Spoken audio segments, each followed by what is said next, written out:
And let's switch to Discord.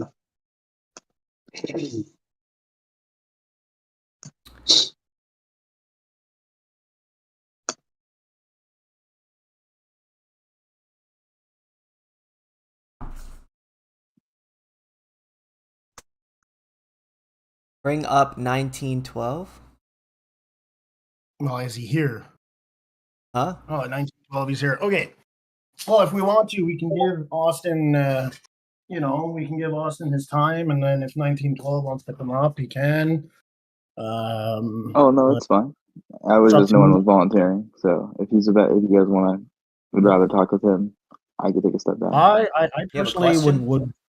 I would talk to anybody. Anybody You who have a wants question? What's to your question, talk. man? Let's bring up. I Otherwise, was let's waiting give it for till the- 6:10. Let's give it till 6:10, King. And if at 6:10 nobody else is coming up, then we'll start a conversation with whoever's on stage right now, and anybody's free to come up. Mm-hmm.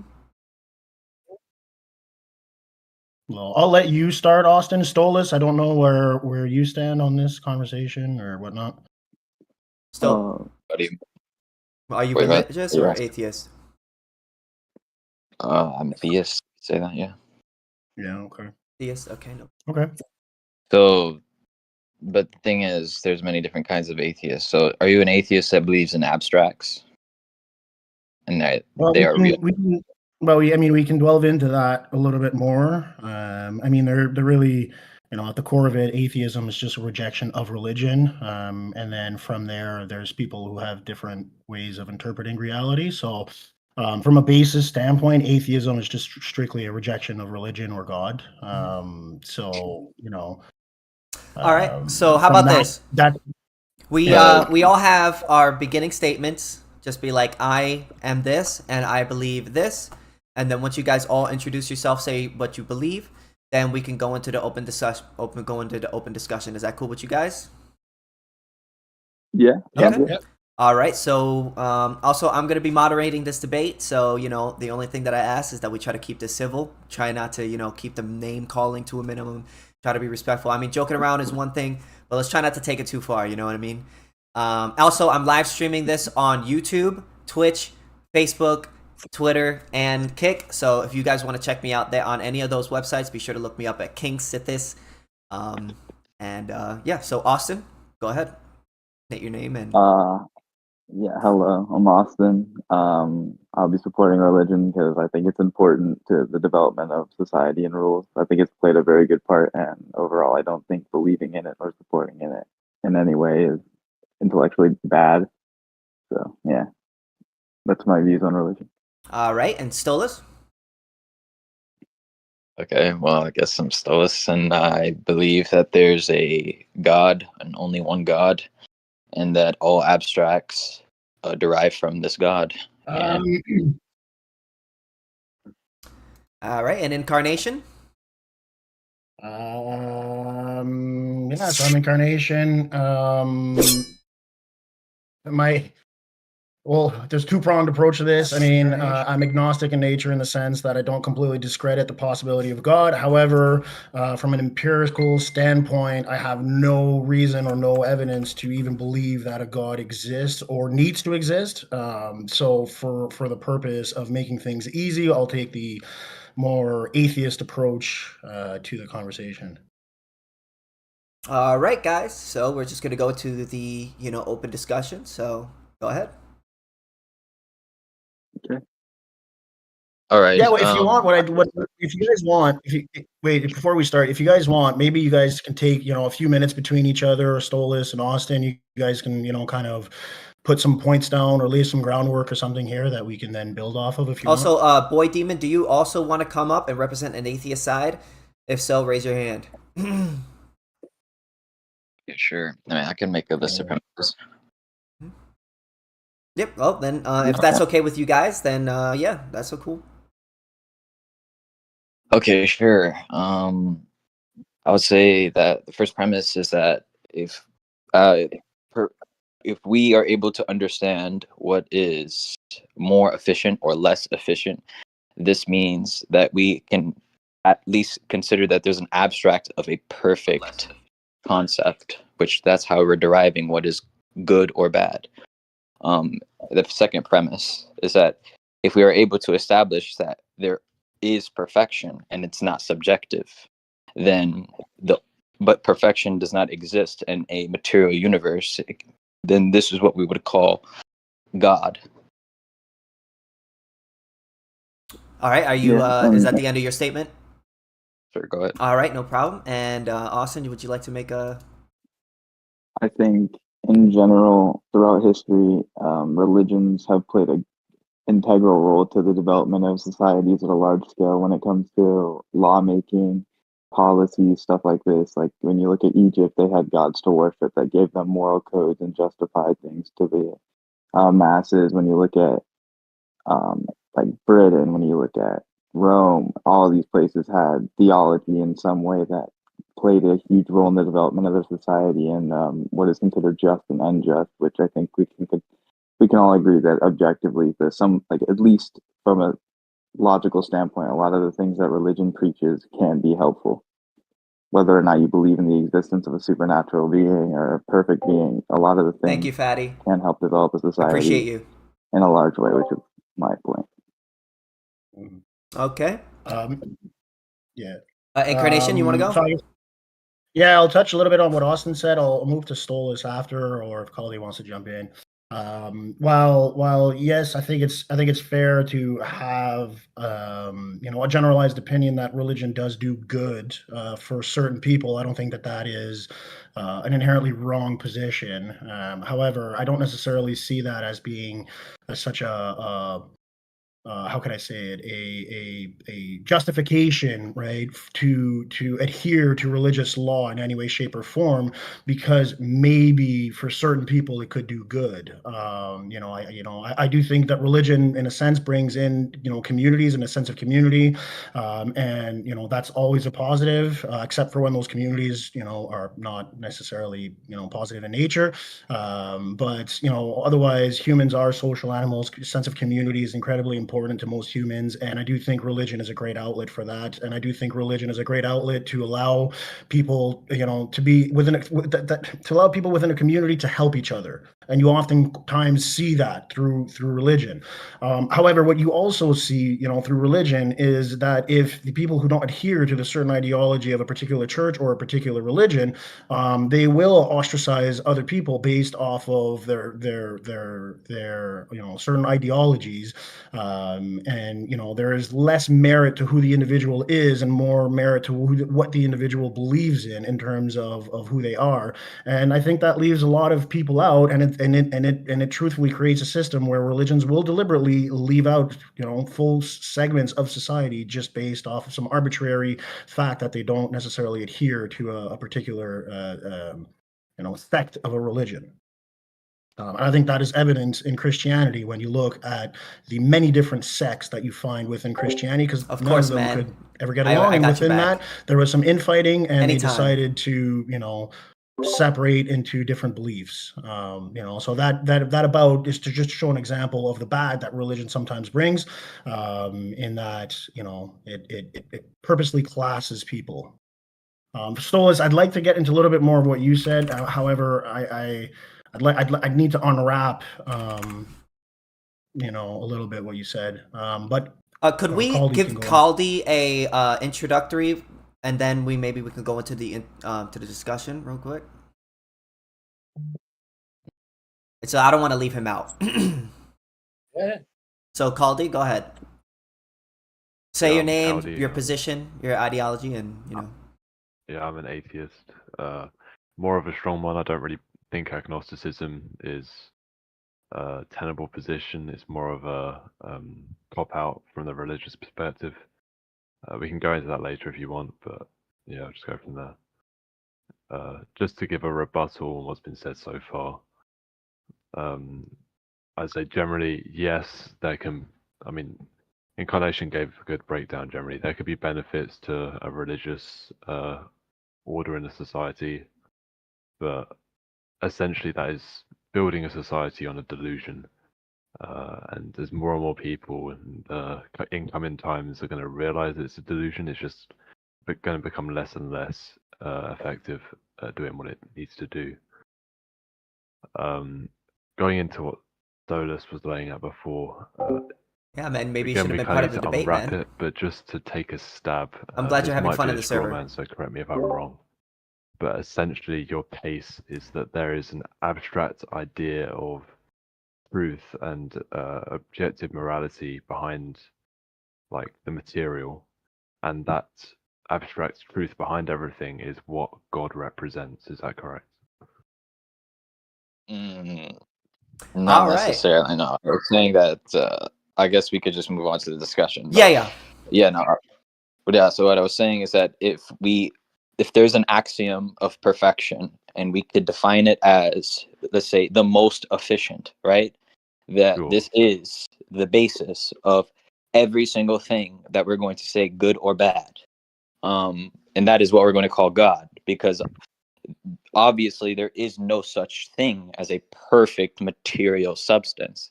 There's always going to be some type of imperfection because of certain laws like thermodynamics.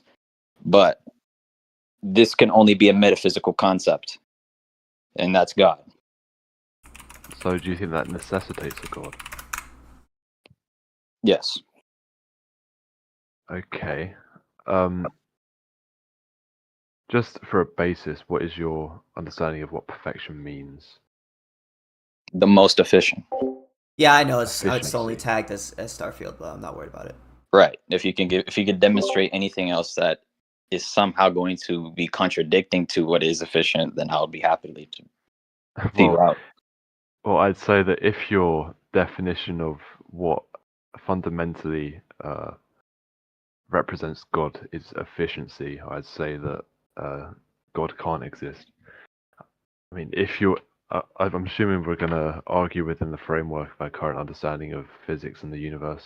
Are you happy to accept that? Yeah. So why is it relevant that we're going to talk about the physics of the universe to demonstrate God's efficiency? Okay. So, I mean, it depends on. I assume you're not subscribing to a specific faith, but if you were to take the belief that humans were, in some kind of way, a goal of God, like a part of His plan, I don't see why you would have. I mean, how old is the universe? 6 billion years? Something stupid. No, the planet's not 6 billion years. Billions and billions of years of material evolution and development until we come to the point we're at today where, we've only had religion for a few thousand years, arguably a few tens of thousands. To have billions of years just to get to that point, it just seems kind of ridiculous to me if you're trying to argue from a perspective of efficiency. If I could Yeah, add I'm to, not really necessarily if I- hearing a premise argument. I'm hearing if really I, just a well, if I could critiquing add, on if I could events in add to it, history. okay, so if That's I could what add to what Caldy is saying here, and from the stance that if we take the approach, or if we take the idea that the current understanding of physics in general is, accurate, then based off of the premise that you're presenting here, and that efficiency is some sort of code to perfection and somehow God, well, then the universe is anything but efficient. That's Right? true. And the structures that have led to where we are in life in general are Thank you, anything Fatty, for the but follow. efficient.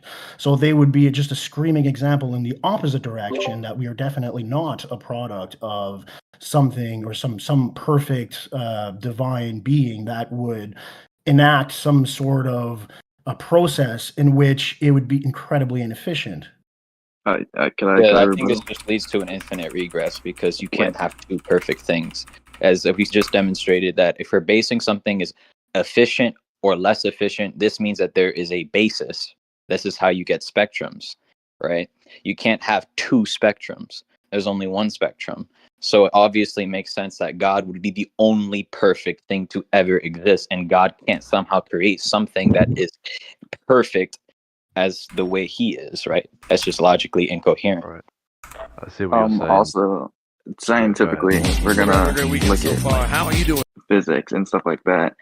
If you look at all the processes that go on, I see what you're that saying. need to happen for life to be at a molecular level.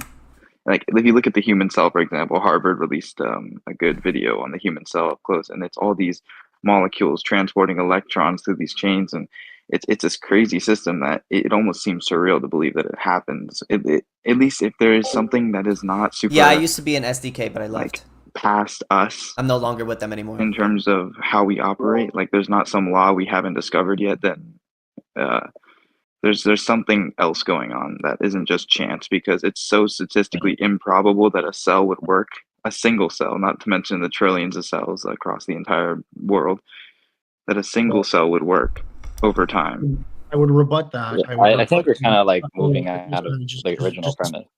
Well, just to stick to what Austin just said, I would say that you're right until you add time.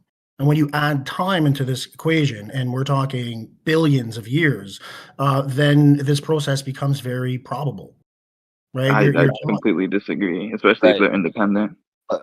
I think we're kind of moving away from like the original premise, which was No, I'm perfection. not. I'm saying that You can go into statistical probabilities at some point, but I think I want to stick on the first argument that Stolas posed for now.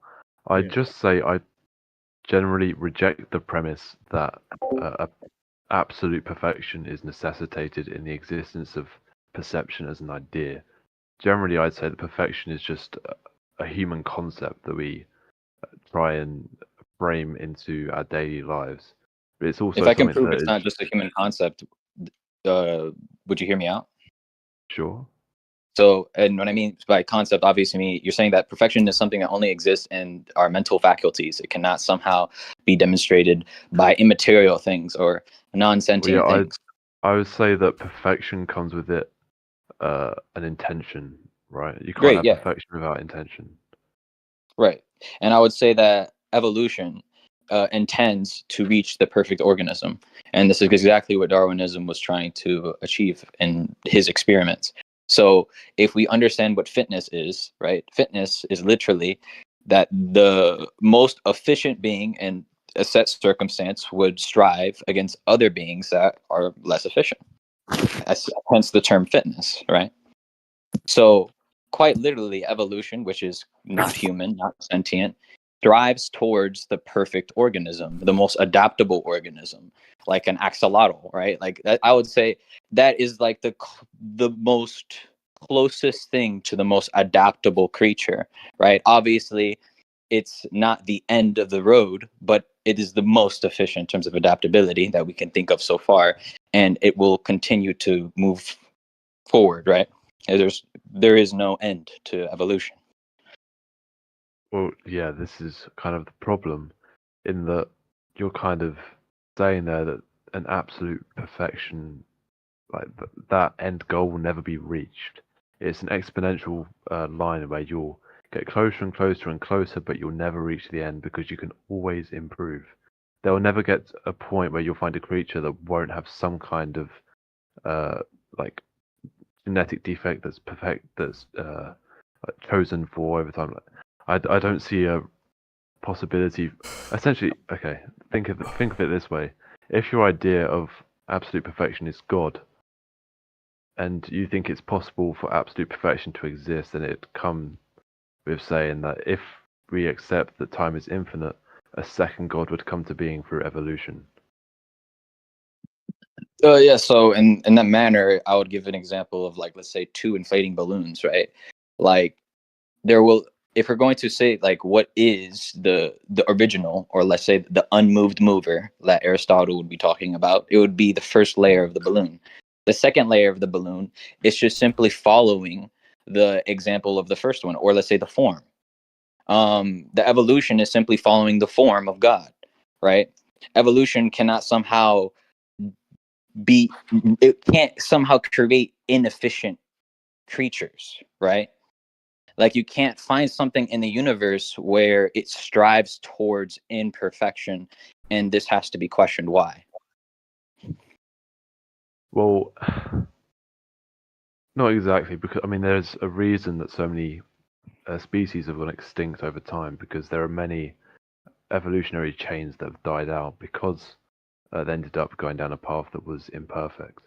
It's Really? just that the ones that were... Yo, how you doing, Ottoman? Why would something go extinct except for that being the case? How was it born? What do you mean, how was it born? the only way that the dodo bird ever exists is because the first dodo bird achieved more efficiency than the last bird that it overthrew. That's It not just true. so happens that there was another That's not- bird that no, surpassed that's the not dodo true. bird. See, that's not true, and that would be that would be wrong in the sense that they've achieved more efficiency. Is they gained an advantage within the environment that they were prescribed through evolution. That doesn't necessarily mean that it's efficient. So do you know what fitness means, like verbatim? Yeah, but fitness and evolution are different things. Where we're not talking about animals reaching the peak of their physical performance as they are in terms of biological creatures. We're talking about creatures. Wait, let me finish. We're talking the fact that creatures, right, through genetic mutations, have had some changes happen to their biological structure that may or may not, more often not, may not, have given them an advantage. Okay, within a how are particular those context. genes able to express in an environment? Hell, What is the incarnation. process? What is Hang on, that called? that aside, because I think Right, we're I actually know, having but a bit. I Hang on, think hang on. that we have to. I Wait, think hold on. I Right think now, we're I'm having speaking a like bit of an incarnation. equivocation here. Yeah, I have to speak incarnation. One at a because time, we can't have guys. a conversation. Right? Yeah, we can't have a conversation if we can't like literally like understand basic definitions. So, evolution, the concept, right, has many different means to achieve it. Right? One of these means is called fitness. There will always be fitness demonstrated. In order for an organism to actually adapt, there has to be fitness. You can't somehow have evolution. Or sorry, someone called me. You can't have evolution without the means of fitness. Like, and the reason why animals today exist is because they are the most efficient from their earlier predecessors.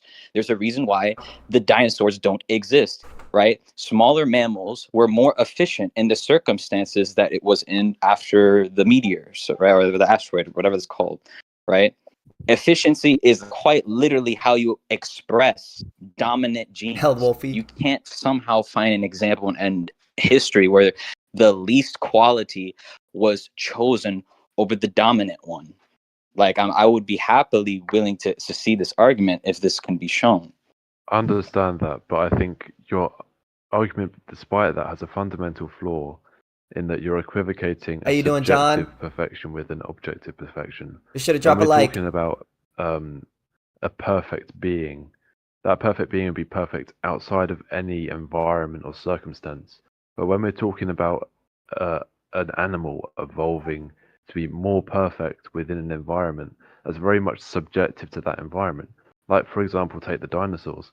They were the prime animal, the most efficient animal on Earth, but then the environment changed, and that meant that they could no longer survive. If your perfect animal, Hope which you have you a good could day, argue man. that dinosaurs were at the time, could be wiped out just like that with a simple environmental change, then how perfect are they really? Yeah, so that's why I have to pay attention to what I said earlier. There's no such thing as a perfect organism in a material universe. What we have is circumstantial, right? But that doesn't deny or negate that we still reach towards this perfect being, right? Because let's give a human for example. Like scientists, this is actually like a biological study that if there were to be the most probable like form of intelligent life, it would usually be bipedal, right? Like humans so far are like the most perfect form for an intelligent organism. The way that we can maneuver through many different environments and adapt to many different situations makes us, right as of right now, the most efficient creature in the entire Earth, and if not the entire universe, right? Now, obviously, there's still more room for perfection. Who knows what the more perfect version or aspect of the human being would look like in 1,000 years. But then I'll just simply use their example and the next example. And you still have to ask the question, what are they exactly striving towards? How does it exactly look like to be the efficient creature? How does that look like? That's God. That's exactly what the philosophers of Athens was trying to say. Well, yeah, again, you're equivocating because, as we've clarified, what an animal is striving toward in evolution is a subjective perfection. And that subjective perfection, no matter how much you run down the clock, will never reach the objective perfection of God because God is outside of the material world. You can't find the abstract, immaterial perfection that you find with your idea of a God in the material, subjective idea of perfection that we see in evolution. If I were to concede that point, I Yeah, don't think so you'll ever be able to use this example of perfection and use it to necessitate the abstract idea of perfection that you'd find in a God. wait, let's say in the atheist worldview that there is no God. Again, you still have to accept the claim that perfection is not subjective, because if you believe that the universe is quite literally the basis of all things and there's nothing outside of this universe, or at least the past or the future, there never will be, then the universe is the basis of perfection. You could just simply at least agree that we strive towards to mimic the state of the universe, to be ever expansive. No, No. I'm not. So I'm if not the really universe sure is what you're not your talking about. basis of perfection, then that means you don't actually agree that efficiency is a real thing. Well, I think part of the issue here in this conversation is that you're putting some sort of abstract value to perfection, which, as been pointed out, is an innate human characteristic, right? This is not a concept that exists beyond the human mind as perfection. So to stretch that out and to say that there's some sort of divinity to really what it is just objectively a word, I think is quite a stretch here. I already demonstrated that it just exists in evolution. It's a non-sentient thing that still reaches towards the best possible outcome. Yes, That's well, yeah, called but I've perfection. refuted your point that there is no perfection in evolution, and at this point, And what I never you've said that there equated to was. perfection is efficiency, right? What you've said to this point is that what's perfection is the most efficient, and evolution is anything but efficient.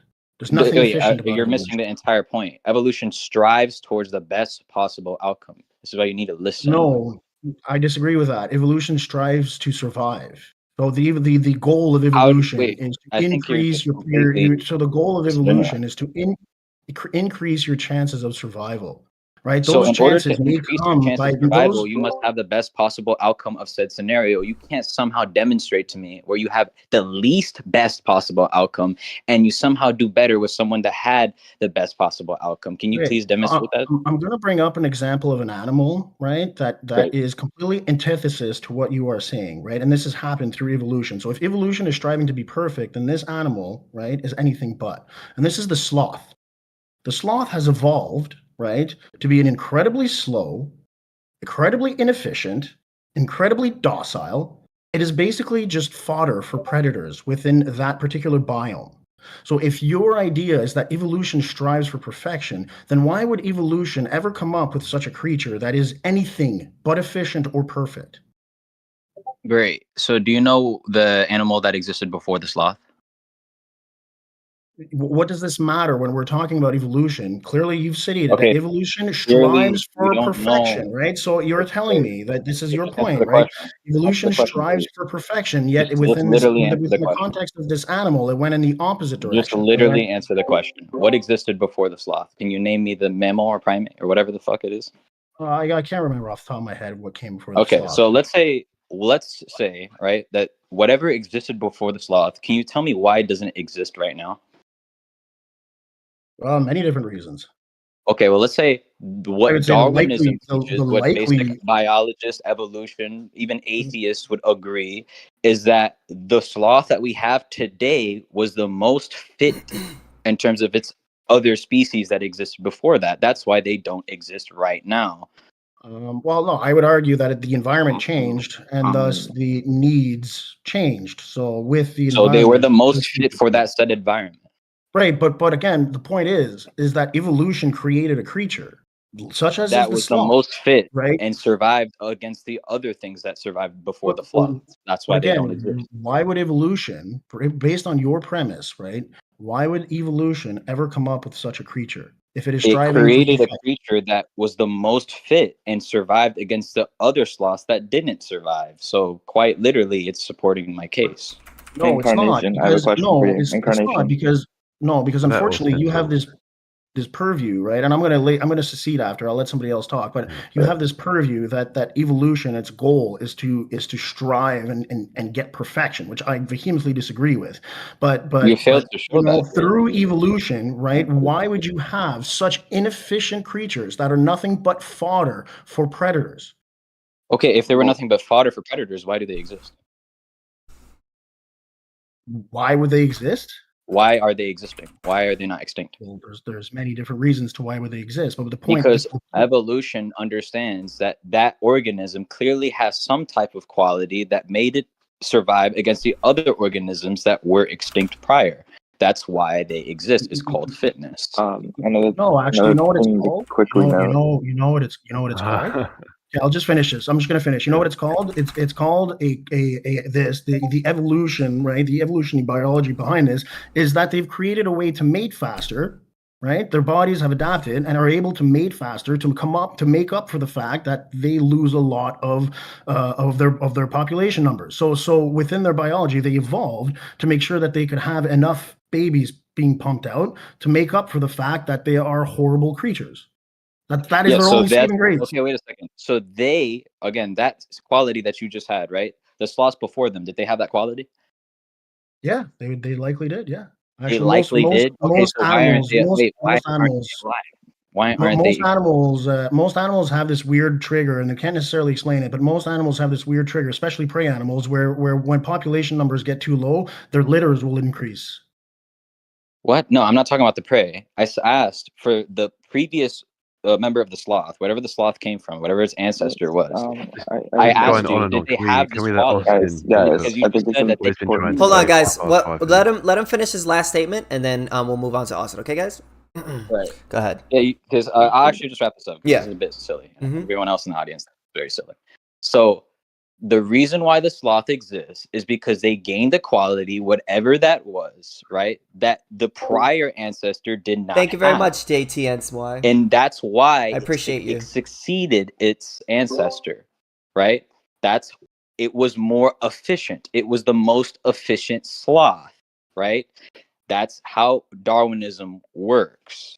You again have to demonstrate to me how there was somehow an organism that had an innate flaw and then somehow presided over the ancestors that did not have that flaw. You just gave me a quality of how it's able to succeed its previous ancestor, which did not have that quality. But anyway, this is a bit silly. I have to go on that to work. All right, Austin. Something important to note is that sloths are very closely related to armadillos, which I think are an excellent representation of how effective evolution can be, because they morph themselves to be less hunted and harder to kill with their shells.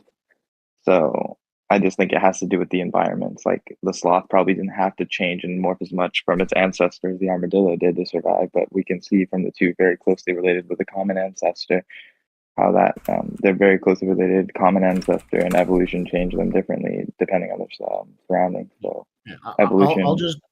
I'll wrap up on this conversation. I'd like to move on to more of your purview, but I'll just wrap up with this conversation. If the premise is that life forms strive for perfection, then the earliest life forms that came to be should have been striving for perfection right from the get-go, and all of these the different creatures shouldn't even have existed. The life and biology should have automatically been striving for perfection, and by this point, billions of years later, we should have already seen the perfect creature, and we shouldn't see this level of diversity within our biomes if this premise of perfection were to be materialistically true. I mean, generally, it's just that perfection. You'll never conclusion of God. But yeah, we can move back to what you were talking about earlier if you want, Austin. Yeah, I actually do building on this could be interesting. We could stay here for a second because I think I can argue this for a while. Another thing is, I'm not arguing his point of we're all striving for absolute perfection as an evolutionary trait. I'm just saying that evolution is something that is designed to help us live in each environment, which we could attribute it to some sort of supernatural thing if you wanted to, but I just don't think we have the math yet to Like, we don't know something, obviously, and I think religion just seeks to answer that. So that's my point. But anyway, I do want to get into the effectiveness of religion on society building and creating moral law for us to create like some sort of forward steps towards Well, that an was efficient. one thing you said, but I think you also went into a bit of biological complexity and. Oh yeah, you want to do probability that of first? Okay, we can We can do start because I with think that. it's just a bit more Yeah. solid as a Um, basis. yeah, we could start with that. So I think there's two outcomes to this logic, and that's either one, there's some natural law or some cycle where life is just a step on that cycle. Like, we're just one out of the many things that will eventually happen, and not predeterministically, but we are not an end goal. If there's no God, life is not the end goal. There's something else that life needs to happen to create, and there's some natural law that's trying to create it. Or two, there is a God and life was the end goal, which would explain the complexity of, like, for example, single cell organisms, or how life even came to be in general. I think those are the two ways you can look at it scientifically. Scientifically. So you think the only two possibilities are God made us, but he doesn't care about us, and we're some cog in his wheel? No. That first one had nothing to do with God. That first one is a way you can look at it agnostically. I see what you mean. Yeah, like there's some of the natural laws, like gravity and like shit like that. There's something like that where everything tries to eventually like lean towards life. Like, some scientists say like it's the universe trying to understand itself. I mean, not scientists, philosophers. The universe trying to understand itself and stuff like that. But that's one way of looking at it agnostically. But the way you can look at it, like, the only other way that is probable to me is that there's a God. Like, those are the two probable things I see. I don't see how statistically it could be completely random. Sithis, well, Simmy wants to join if you want him to. Yeah, are you guys okay with another atheist joining up? 1v3, bro. Let's do it. Okay. Who's? We shouldn't bring another atheist up. If another atheist wants to come up, I can step down. No, it's fine. Otherwise, we should have theists. No, it's not fair. We should have some other theists. I'm not sure. What is I'll be a religious perspective if you Are want, you bro. a religion person? What? You're No, I'm not. But I can be religious, bro. I can be both. It's fine. It's fine. It's more fun. It's more fun if we're all doing what we actually believe. So Yeah. it's more fun that way. I mean, I can. To be fair, I can be a mainlander. All right. Never mind. Then I'll pick up where you left off. Then. Hello. Oh, hello. Yeah.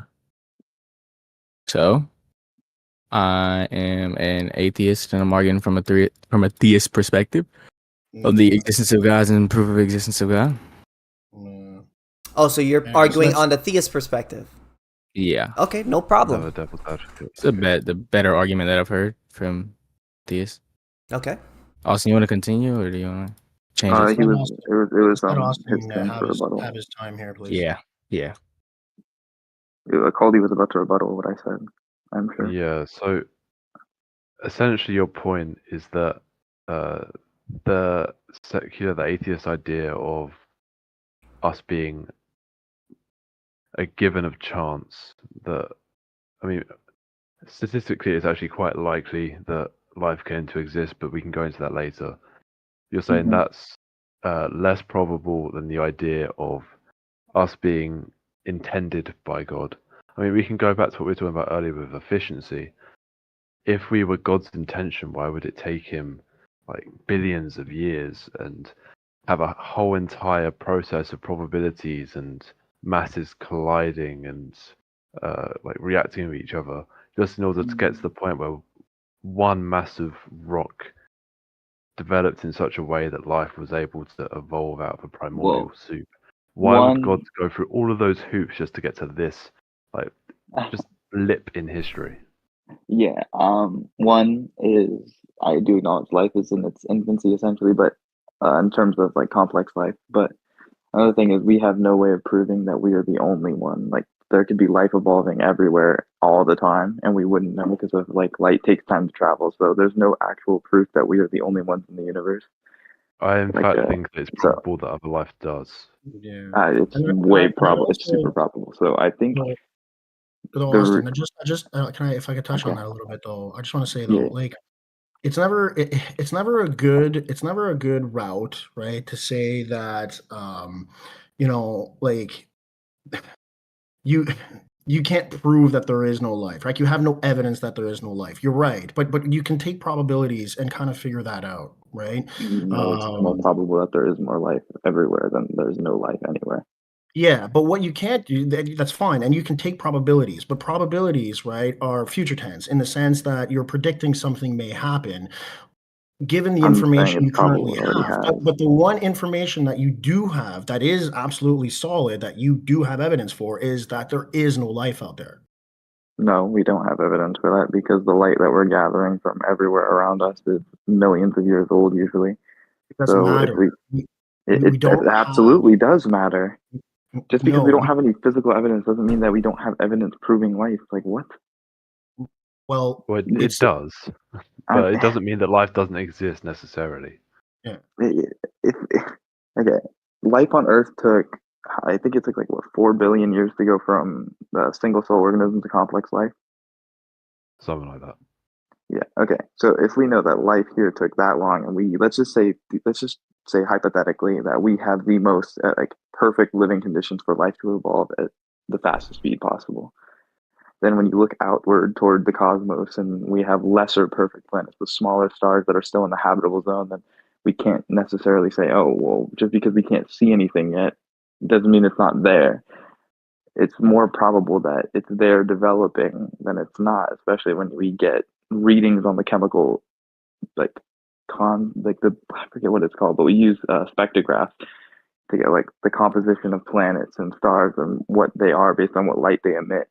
And if it's all the things that they need to build a system, if the system built here, it's likely that it's building there. And that's the evidence we can take to supporting that. Like physical evidence isn't always the only evidence you need to prove something's existence.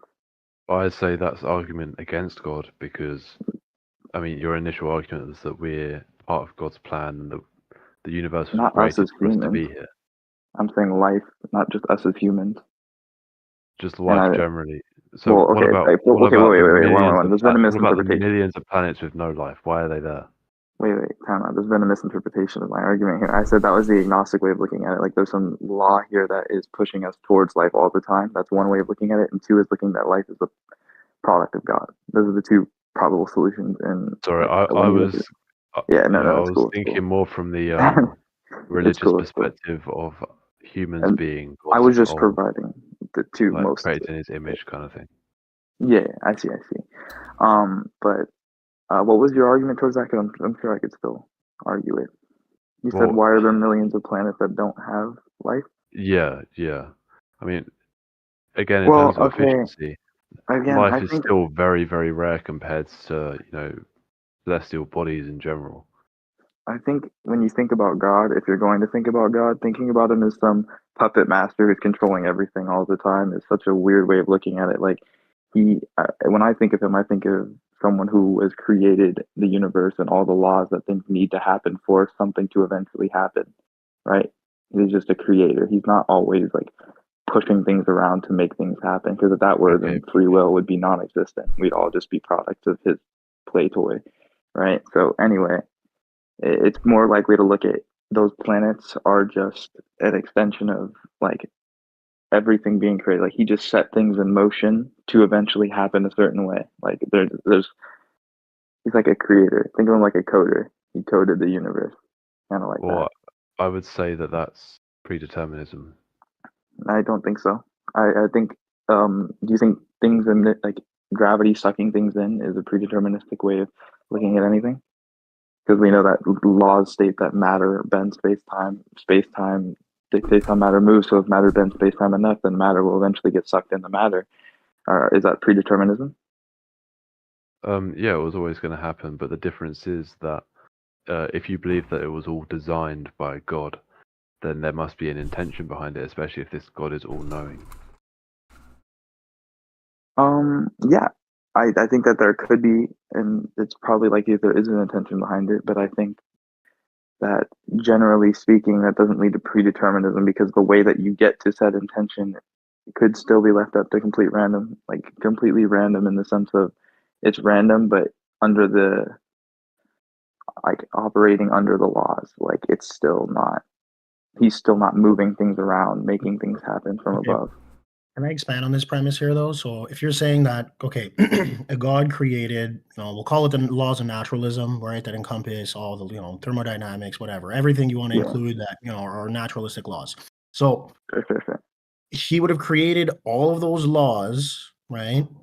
And then by accident, without him knowing, he didn't know that planet Earth was going to come to be, and he didn't know, or it didn't know that planet Earth was going to come to be, and it didn't know that through planet Earth there would be life, right? So if what you're proposing here is that everything happens at random, then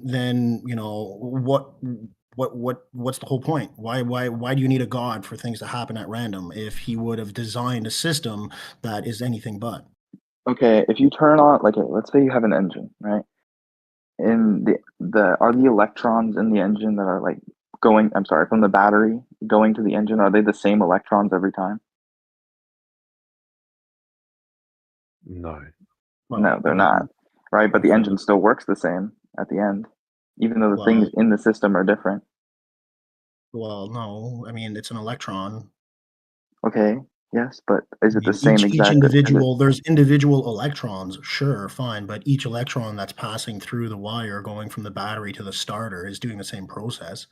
Yeah, it's doing the same process, but is it the same thing? Yeah. But that's not an appropriate analogy when you're talking about chance. Well, what I'm saying is that there's a chance that there's no chance you're going to find an electron that will behave differently to what. No. That's not the analogy I was making. Sorry, that's what I came off of. I was saying that the electrons are comparable to Earth and all the other planets that probably have life. They're not the same thing, but they're accomplishing the same goal. Right, so that goes back to predeterminism, right? So right now you're speaking about predeterminism. He created a system in which he created a system, right? So he knew this was going to happen. He knew planet Earth could happen. So he created a system that would allow that to happen. That is predeterminism. Not really, because okay, maybe it is, but just not as the extreme version of what's usually preached. Because people, especially I do see it in religion too. People say God has a plan. God's doing this. God has a plan for your life. He has a plan for this. He has a plan for that. I'm saying that he has a plan for everything, but he doesn't have to touch the individual components for everything to happen. Does that make sense? Yeah. Like free will exists. We still can make our own decisions and live our own life if we're not going off of like action, reaction, and then that's a different argument. But anyway, God has no impact on our free will.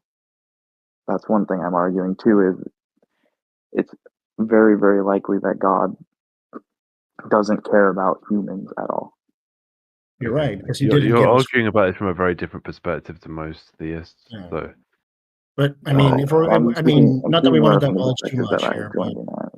Yeah, I mean, we're. If I could add something from you guys, I just want to say, once you guys are, finished going back and forth, I'm thinking we should have a, a Q&A at the end, have some people ask some questions. Are you guys down for that?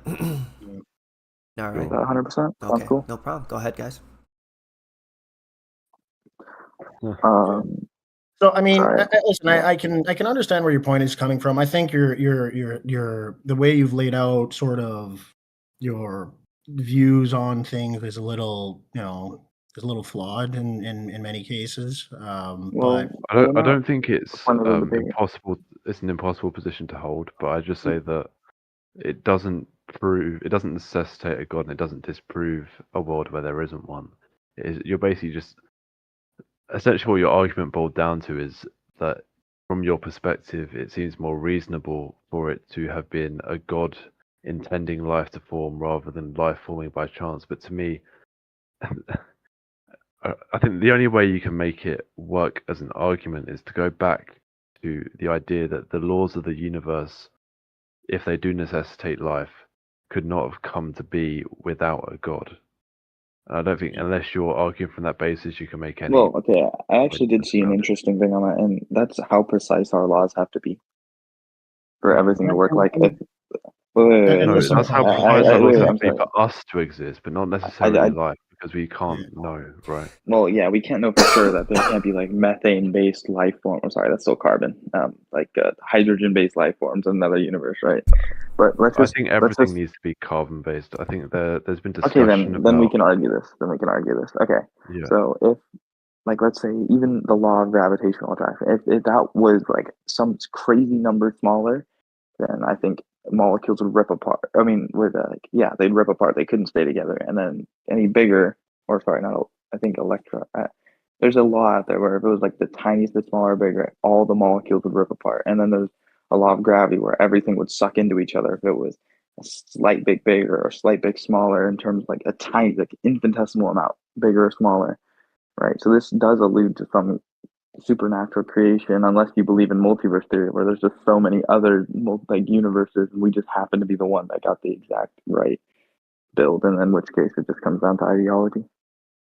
Well, I guess the problem is again that you're arguing from the presupposition that life was intended. If life wasn't intended, then the chance of particles interacting as they do and as we understand it is just as likely as any other way of interaction. This is the problem with probabilities, right? Because it is equally improbable for any string of dice rolls to be laid out. A 1-4-6, a 3-2-6, whatever combination of dice rolls you can think of, they're all going to have an equal probability because every number on the dice has an equal probability of coming out. But if you come out the other end of that and then look back and say, wow, the probability of me existing is 1 in 1024 or something stupid, that doesn't mean that there's intelligent design. It just means that you were we can speak probabilities here. Would you silicon-based life argue, forms were like, kind of plausible, but kind of not. would you deny that cells are like at least at a base level, they're all similar in some way for like in your body? Like skin cells are all going to be made of something similar. They've all got a fundamental structure that's similar, I guess, yeah. Okay, and what is those structures made out of? Loads of different components. I mean, Okay, well, let's just say molecules. All right. oh, sure, we're going down into the finite. Yeah. Okay, so they're molecules, right? They're all made out of molecules. And what are the chances for one of those structures to exist? It's one in however many. Yeah, it's one in however many structures the molecule can create, right? Now let's talk about molecule is very high on Earth, but no, I'm talking about it's really, really high, right? I'm talking about molecules forming a cell. What are the chances for that? Not even the systems operating the cell. Let's just talk about the structure. So you're going back to abiogenesis, or okay, wait. Can we just talk about this for a second? Yeah. What is? well, because we don't know the exact number. Let's just say it's one. Like there's an equal probability for a cell to be any other cell. I mean, for a molecule structure, the same amount of molecules to be any other molecule structure with the same amount of molecules. We could say that they all have the same structure, right? And we have trillions of cells. Well, okay, let's take something with less of a probability than that. Let's say you flip a coin, right? You know that it exponentially gets unlikely for you to land on heads every time, right? If it's completely random. It'll be 1 in 2, then 1 in 4, then 1 in 8. I mean, yes, yeah. It exponentially reaches impossible. It approaches 0. But again, it's just as unlikely to flip like 100 heads as it is to flip like any other combination of heads or tails. No, it's not. It's actually not. Because if we assign sure. No, it's not. Because if you have an expected outcome and you flip this is high school statistics. If you have an expected outcome, it's just squared every time. So you'd have 1/2 squared, 1/4, and then it get exponentially harder to get the expected outcome or the wanted outcome. And there's a wanted outcome here. There is a winning outcome here. Do you deny that? Well, yeah, you're talking from the perspective of having an intended outcome. But if you're looking back at all of the possible combination of heads and tails that you can have with 100 throws, every single one of those combinations will be equally likely. Okay. Yeah, I guess, yeah. It would be if it's completely random. But it's a bell curve, though. So the chances of you getting 50 heads and 50 tails, if you did it 1,000 times, would be more probable than you getting 99 heads and 1 tail over many, many, many, many runs of this. Sure. It's normal distribution. It is literally like that. There's no sure. It's yes. So, anyways, can I? Uh, So, I mean, I'll ask this. I mean, what's throughout this last 10 minutes or so that you guys have been going back and forth? What is it within that is quote unquote empirical evidence, if you want to put it, that this is all ordained by a god? oh, okay. Well, one, this is gonna kind of sound like a self-deprecating argument, but there is no real empirical evidence to God, just like there's no empirical evidence to denounce God, right? We're just going off of what we can consider as the most believable, what's the most likely outcome of something. And I provided 2 scenarios, and then we kind of dived into one scenario where I'm saying life is so improbable, even at a single cell, like one single cell, it is so improbable, especially if that cell has to happen millions of times for complex life. And this isn't even counting consciousness, and we can't even explain that. But like, it is so statistically improbable that I'm saying for it to happen at the scale that it's happened, even on one planet out of the quintillions in our universe, that can happen and will ever happen. It is more probable that there's either, okay, these are the 2 things that I brought up. There's either one, a natural law that leads to some cog of life happening. Like there's one rotation where life needs to happen for something else to happen, and there's an end goal of the universe, predeterminism. We talked about that. Or 2, there's a God.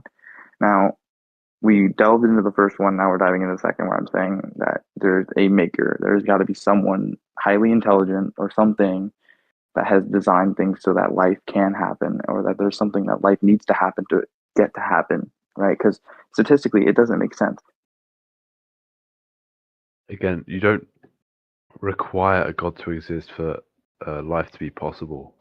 Well, no, It's well, statistically likely given the laws, like you said this yourself. All you claimed was that God created the laws of the universe that life came from, which is basically you admitting that given those laws, life is likely to happen. I'm so well, okay. I also So implied you that yourself are saying wait, that wait a God minute, is wait a minute, unnecessary. wait a minute, Caldy, wait a minute. I also implied that there is a law that we don't know that leads life to happen. Okay, so I did say we're going that. to have to go into abiogenesis then, because why is abiogenesis not possible without a god having some abstract law that we don't understand? I'm sorry, yet? that's jargon that I don't know. Okay, You're gonna have to just walk around that one. abiogenesis is the study of how life came from non-life, basically. Okay, all right, cool. Okay, so continue with your statement.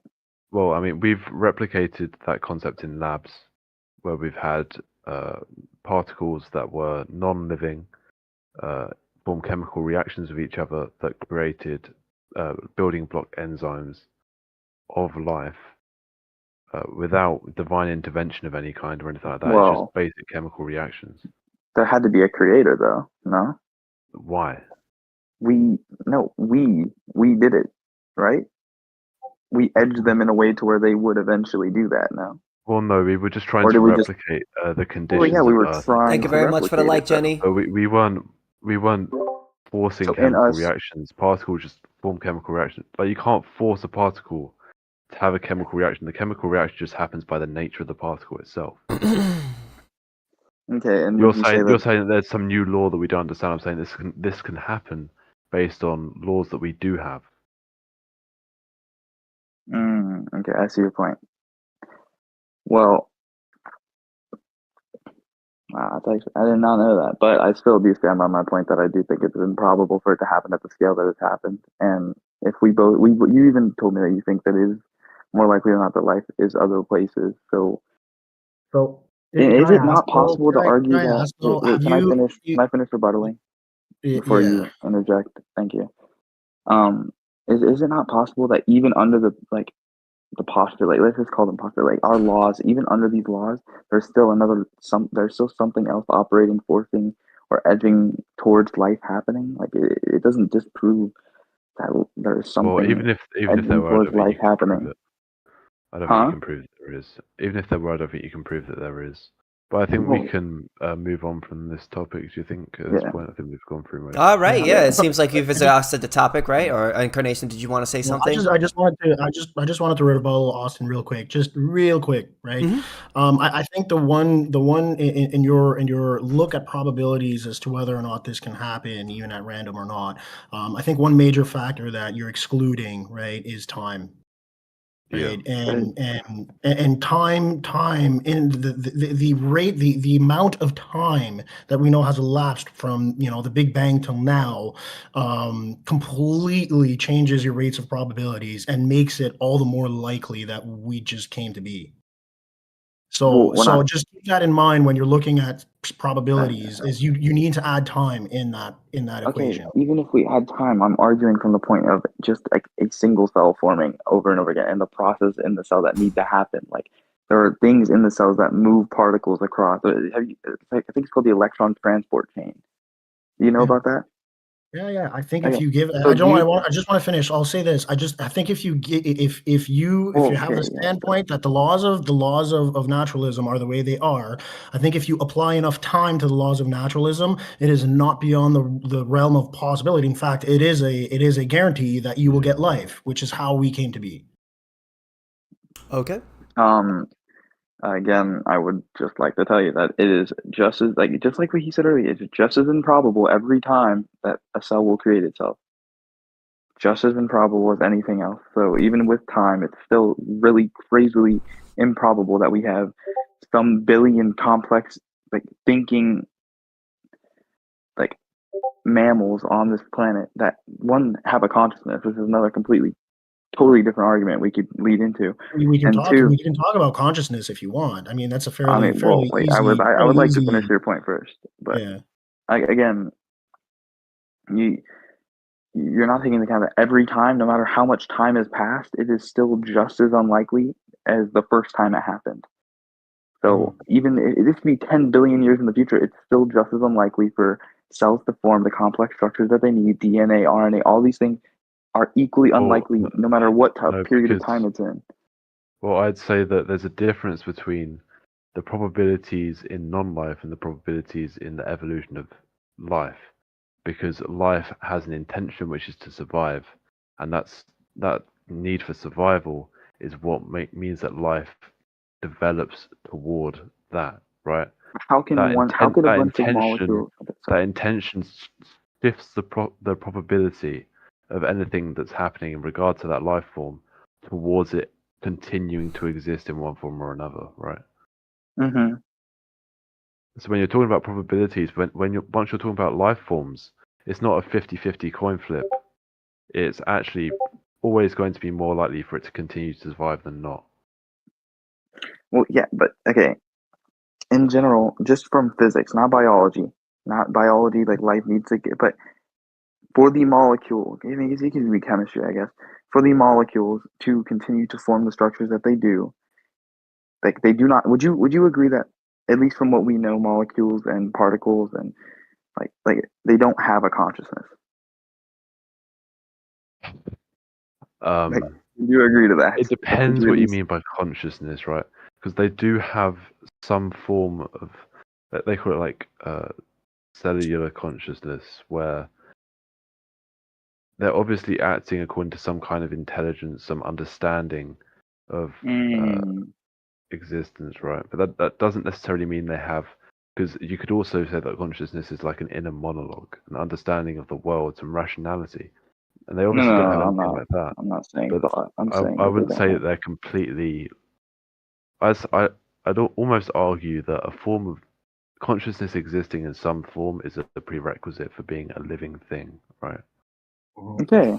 Yeah, Well, that's not. I feel like biological, the biological trigger that kicks life into motion, which is really to survive, and that basically that's what kicks off evolution and every understanding of how biology is worked is the will or the need to survive.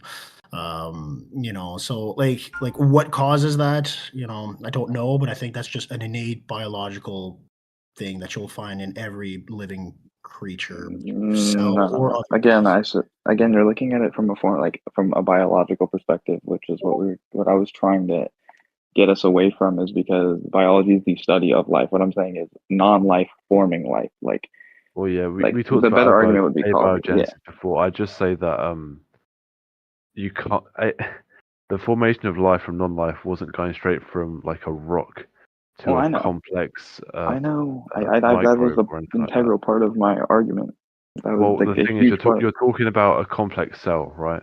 The complex cell took billions of years to form, and a shit ton of evolution. It's not just it went from non-life to complex cell. Yeah, of course. Okay. But knowing that, do you think that a random assortment of molecules would form a complex cell if they didn't come from a complex cell? If there was no Yeah, but mitosis? I don't understand why you're Can even you just asking the question, because that's not what happened. exactly because of why? Well, that's complex cells are a result of evolution. They're not just like, Okay, what did they evolve from? well, they evolved from cells that were less complex and less complex and less complex. Evolution is the snowballing of complexity. That's what Okay. evolution does. So okay. So is it any why if we're looking at it from just molecules, why do molecules want to form the same structures that they came from in terms of like mitosis or something like that? Why is there a need for that to happen? Well, because the life form that is being replicated is living, so you want to continue living. If you want to So continue do living, you then think you'd that we replicate have a life an form that you effect? know will live. They want to continue living. The molecules want to continue living. Yes. No, I think Okay, they then. just do. Oh, sorry, no, not want, because want is a harder. You can get into like consciousness arguments of want. So I don't think Yeah. want. I think it's more of a because want sounds like a goal in the end. There's no goal in the end. It's just a bunch of chemical reactions doing what they do, right? Right. Okay. So Yes, but what I'm saying is from that all perspective. evidence. Wait, time Wait. out, time out, time out, time All out. evidence Two of views are just evolution. One at a, wrong. hey guys, Just let me, one at a time. yeah, Yeah. let me go here. Let me just go here. All evidence that we have of evolution shows this exact same pattern, right? And that pattern is that every single living organism, cell or otherwise, has one goal, and that is to reproduce and continue surviving. Okay, and I That has completely. never been a stated goal. It's not a goal. I wouldn't call it a Well, goal. clearly it is, because out of the quadrillions of examples of living organisms that we have, they all do the same thing, and that Yeah, is but that's just reproduce. because they do. There's no Yeah. goal in the Okay. end. I say Like so, there's a some genetic. distinction. Hold There's a on, wait. distinction, but So some sorry, genetic. Yeah. So some genetic. Some when you pass down genetics, some allele frequencies are just terrible, right? Like you can get a lot of bad things. Most of these things are neutral as well. Like I mean, most of these like genetic evolutionary mechanisms are usually neutral. So I mean, I don't want to say Well, goal. I don't like goal. I think that chemical reactions do what they do. I wouldn't say a molecule has a goal to vibrate, or I wouldn't argue that atoms have a goal to have an electron around around a positive and a negative charge. I don't. Goal Okay, is weird to say because that sounds like a Well, here we're mind. talking about living organisms here, and I specifically preface by saying all living organisms yeah, but again, have Incarnate. the Okay, I'm not trying to intended. be mean here, but we keep going away from the biological argument, and you keep bringing us back to it. Well, it's all kind of.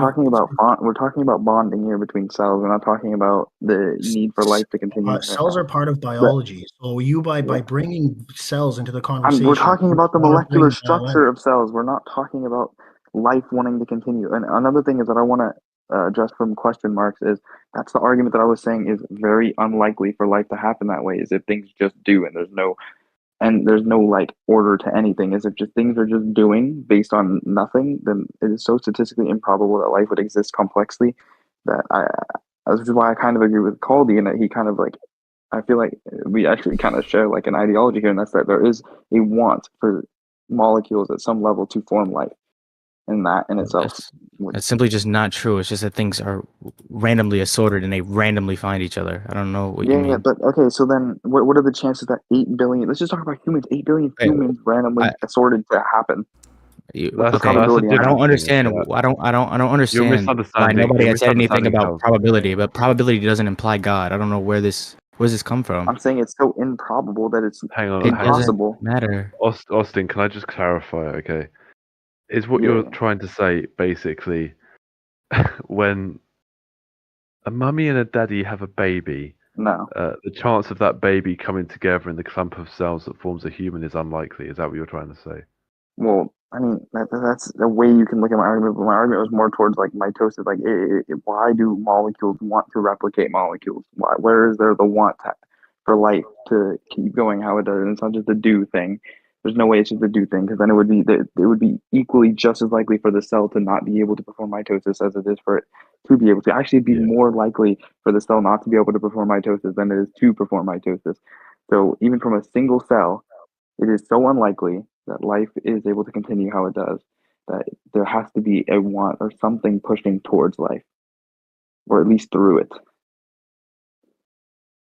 Kind of okay. Like in the case of a self-replicating cell, you can say that in any given moment, it's got a 50% chance of self-replicating. But then, Okay. given 2 moments, it will be likely to self-replicate, and the more as time goes on, it's going to be more and more and more likely to self-replicate, right? Yeah, but then it's like, why? If it's just molecules, why do molecules want to split and then form the same? Like, why do they want to form the same structures, or why do they? Well, yeah, okay. Like was being referred to earlier, I think there's a distinction between having a conscious want and having like a ingrained want, something like an unconscious want. I think there is Yes, a yes, distinction between the yes. two. Okay, and I completely agree with the distinction. I don't think molecules are conscious in Yeah. at least the way that we understand consciousness, but I do think that they need to have a want to do things like that, which means that Yeah. there is something. There is a drive to live on in some form, to carry on the species. Okay, so then we agree that Yeah, but then I don't it's see not where just you're. happening. Because if there wasn't a want to, so then it just comes back to the two different ways of looking at it. There's either some natural law or there's God. All right, guys. Let's try to make our last statements between all of us, and then we're gonna go into the Q&A segment. All right, is that cool with you guys? Sounds good. All right, let's try to keep it short and sweet. All right, so go ahead, Austin. Thanks for the argument, guys. It's fun. Caldi. Yeah, I say you can make an argument for there being some underlying reality for the nature of consciousness and life that we don't understand yet. But even if that were the case, I don't think you would necessitate a god to create that law. It could just be something that we're not aware of at this point in time. Yeah. I don't think anything that's been presented for this whole debate could be used as an evidence to necessitate a god. It's all just been like hypotheticals and conjecture, basically. Okay. Incarnation. Yeah, I mean, I think I agree with Caldy. I don't see that anything of any of much substance was presented to show the possibility of a god. I guess I don't know. Yeah. Well, okay, wait. I was actually Hold like on, Austin. I don't know. Austin. Yeah, sorry. Kamal. Sorry. Anything you want to say? Yeah. It was a good conversation. I like to listen to other people. It seemed like you guys were respectful to each other. That's nice. It's always nice hearing Caldy, the British fucking loser. I don't know this awesome person. Incarnation's a really fucking intelligent guy, but I think he's like 45. Cephas, you're an old fuck too, but love you too. Yeah, that's it. Okay. All right, so we're going to go into the question and answer period. So if anybody wants to ask a question, raise your hand, and I'll bring you on up. So for the first question, I'm going to allow SWAT King or, So come on up. Hello. All right, what's your question, my man? Hi, yes. So talking about life and stuff, right? I was thinking of a question. For example, inside of your CPU, you pretty much got transistors and stuff, pretty much electrons, and you're either telling them, hey, you can go, or hey, fuck off, right? Mm-hmm. But with loads of these low transistors, after a while, you kind of get like a CPU. With a CPU, you can make a GPU. You can do stuff with like colors, like RGB and all that bullshit. So like, when it comes to videos, right? Because videos are nothing more than just bits and bytes. Like we can tell that they're not real. They don't have emotions and stuff, right? We know like the antithesis that they come from literal zeros and ones, but give it to someone, show a video to someone from 50, 100, 200, 500 years ago, they'll probably think that God is talking to them through their screen. What's your because they question? see someone talking to them. What is your question, SWAT? Yeah. So, what's the difference between intelligent life, not intelligent life, but when it comes to like electrons and stuff, we obviously know that they're just electrons. They don't do anything, right? To an extent in like your CPU, but we know that what we're looking at in our screens aren't real. So how is that any different to how electrons work? And like when it comes to like creating single cell, multi-cell organisms, and how do they have consciousness? But you know, me talking through this doesn't really have consciousness if you're listening to a recording. All right. Thank you very much for the question. All right. Who wants to answer first? Austin? All right. I think the difference is, generally speaking, videos and things like that are like replicated behaviors. Like there's something that happened because of coding, and because I'm not large into technology, so I can't answer with complete, like, I don't know my stuff with this. But like generally speaking, like I can answer it from a circuit perspective and how circuits work. It's that when you flip a circuit, there's certain actions that need to happen for the circuit to do what it needs to do, because electrons create electromagnetic fields, stuff like that to happen. So it's an expected behavior, whereas conscious life and complex life is more,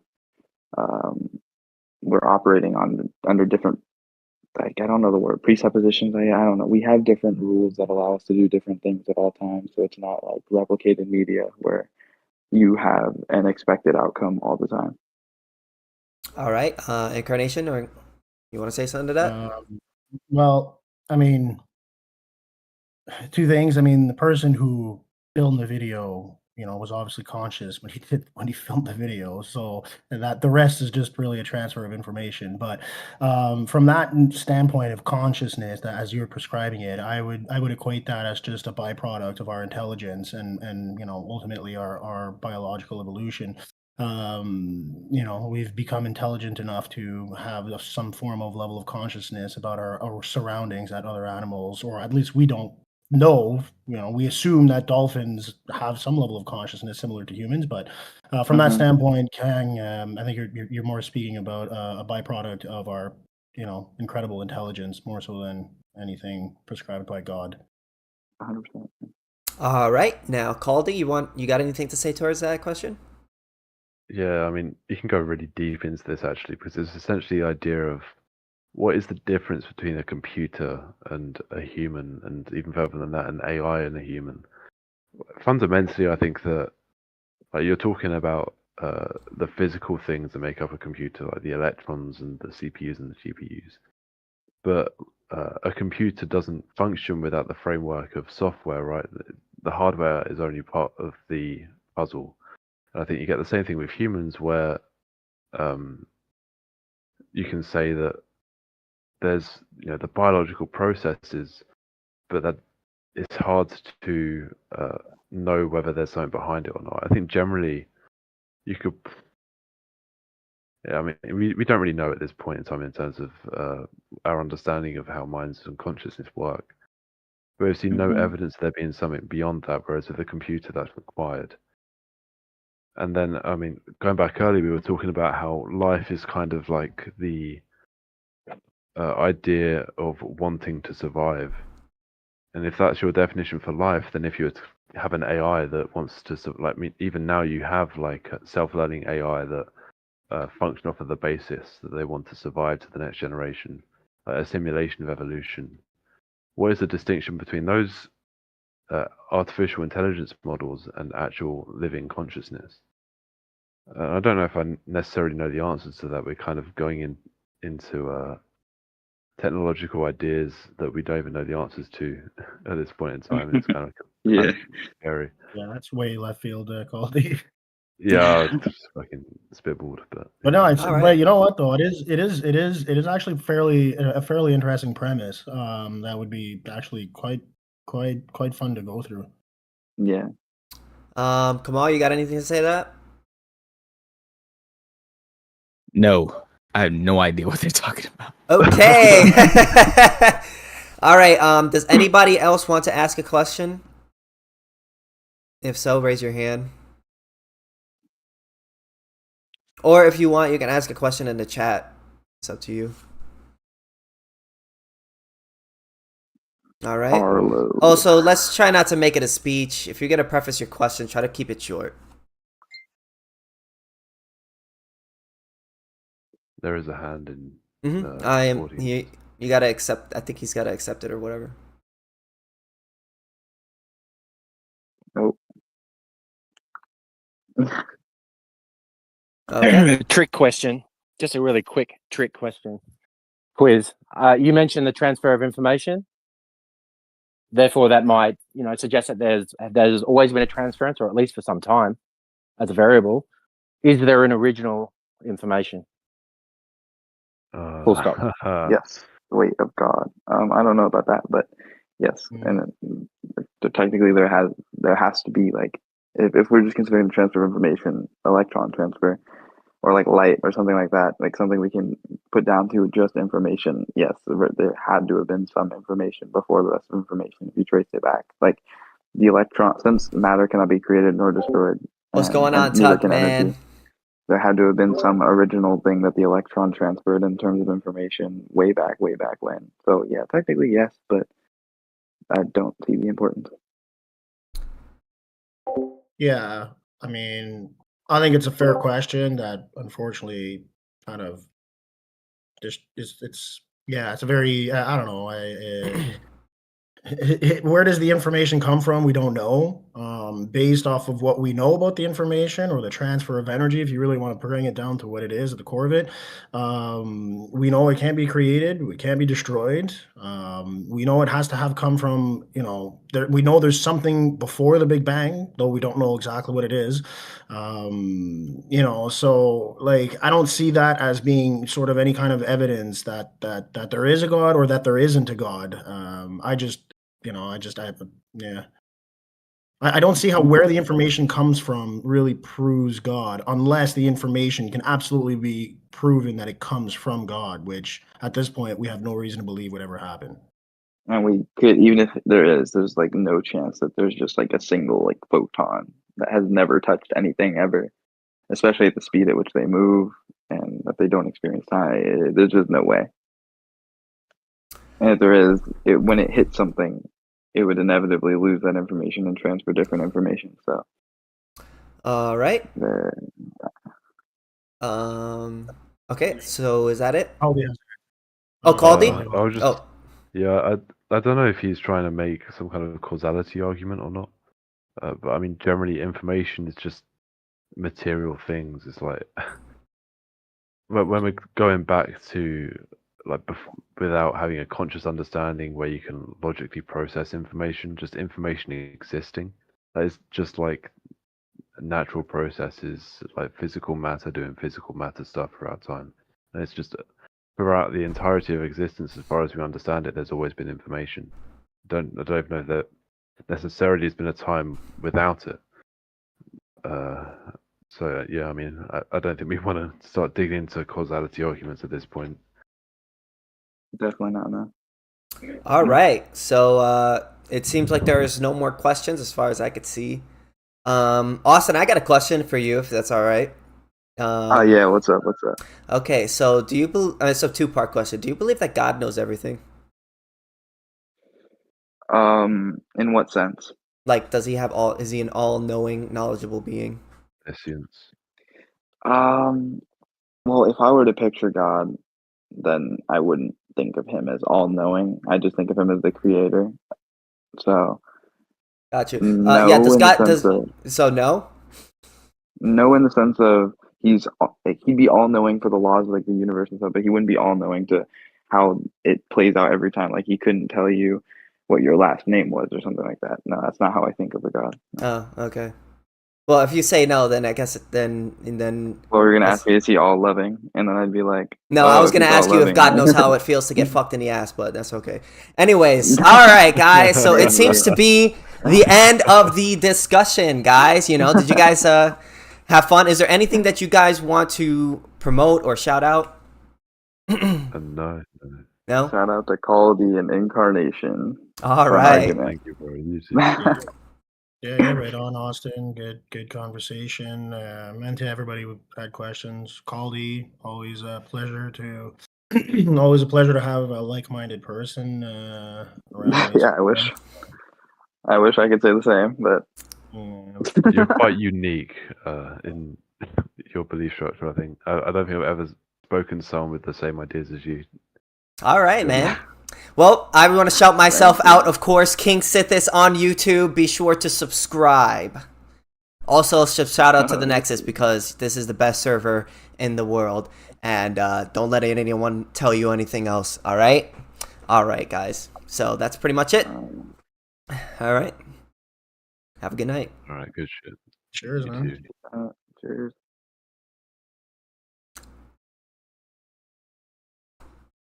Anyways,